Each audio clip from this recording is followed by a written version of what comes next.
Welcome to another podcast. Today we're going to look at themes in the Pearl. Pearl is a novella written by John Steinbeck, the American from Salinas.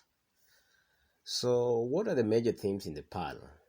We will look at things like greed, fate, good versus evil, poverty, family, class differences, oppression, appearance versus reality, and the role of women in society, which is going to be our focus in this episode. There are several themes, as we have seen, and most of these themes are very, very relatable. Arguably, the most of the major theme in this text is the innate human greed. However, many other subjects, like we've mentioned, oppression, class differences, family, fate, religion, among others, are discussed. Let us look at the role of women in society as a theme in the Pearl. As you might be aware, the society in which this novella is set is largely patriarchal. However, Juana, Kino's wife, is portrayed by the author as being more reflective and practical than her husband Kino. She is the symbol of how women can rise above the suffocating scourge of male chauvinism and emerge as strong pillars of the family. Let us quote page 85 in the book, which says, and I quote, "Sometimes the quality of women, the reason, the caution, the sense of preservation could cut through Kino's madness and save them all." End of quote.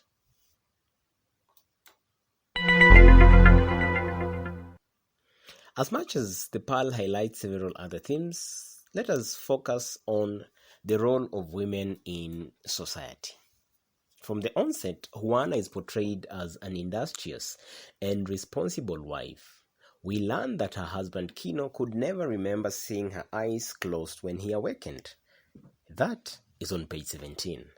The author describes her as obedient, respectful, cheerful, and patient. Juana is strong like a man and could stand fatigue and hunger almost better than Kino himself. When their son Cotito is stung by a scorpion, she springs into action. First, she tries to suck the poison out. She then asks whoever cares to listen to go get the doctor. Kino, as well as the other neighbors who live in the poor neighborhood of La Paz, find this surprising. Why? This is because this particular doctor never comes to the brushwood houses, because he prefers to treat rich people to satisfy his own avarice. Simply put, the doctor is greedy.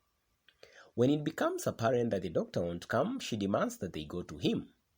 Unlike Kino, who sat there boiling with rage, Juana quickly thinks of viable solutions to save their son's life. Remember, Kino just crushed the scorpion and beat it to a pest. But Juana actually took a more practical approach to saving Cotito's life. Even Kino, who tirelessly reminds her that he's the man, is stunned by her steely determination. When she leads the way and Kino follows her on page 24, she is depicted as decisive and prudent. The avaricious doctor refuses to treat Cotito because Kino does not have any money to foot the bill for the treatment. When he finds out that Kino could only offer 8 paltry, misshapen seed pearls that looked grey and ugly as ulcers, he asks his servant to send them away, claiming he was out handling a serious case, which is an outright lie. At that moment, Kino and Juana are reminded of the plight of the poor man in La Paz.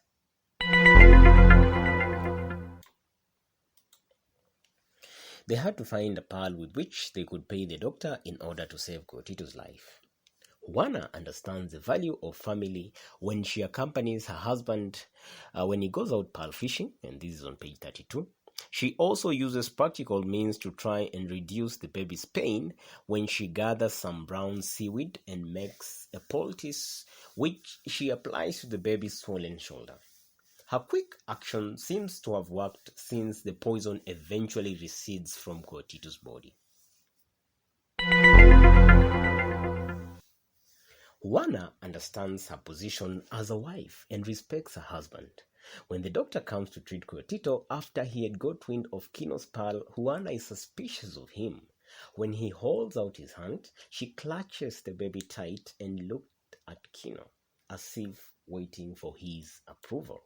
Moreover, she is wise enough to see that the pearl is potentially harmful and could destroy their family.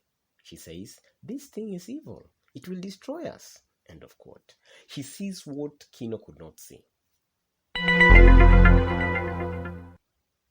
Also, she comforts Kino and Kotito by singing the melody of the family in the face of adversity.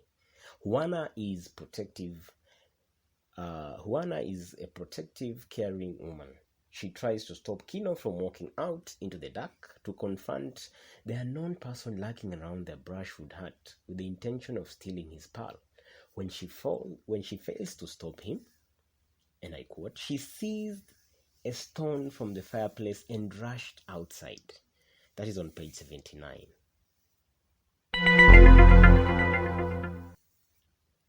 After growing tired of Kino's inaction, she decides to throw the pearl away because she feels that it is evil. This turns Kino into a beast. He attacks her fiercely after allowing his anger and greed to blind him. Even after she was attacked and hurt by Kino, she stays considerate, reasonable, rational, and level-headed. There was no anger in her for Kino. This is on page 84. Juana then convinces Kino to leave the village after he kills a man. "You have killed a man. We must go away," she says. She's also resolute to keep the family together when Kino suggests that they split while trying to shake off the trackers who are hot on their pursuit. Right? To sum up, Steinbeck depicts Juana as a responsible wife who plays an outstanding role of keeping the family together and giving Kino the strength he needed both during calm, happy times and also during the tumultuous days after Kino found the pearl. She stands out as a voice of reason in a society full of greed and materialism. As much as the world is filled with evil, she serves as a reminder that not all hope is lost. John Steinbeck manages to weave the theme of women's role in society through the character of Juana.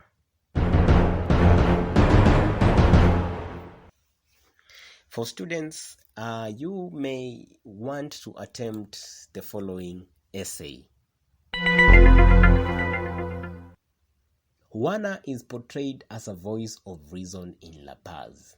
Basing your illustration on John Steinbeck's The Pearl, write an essay to validate this assertion.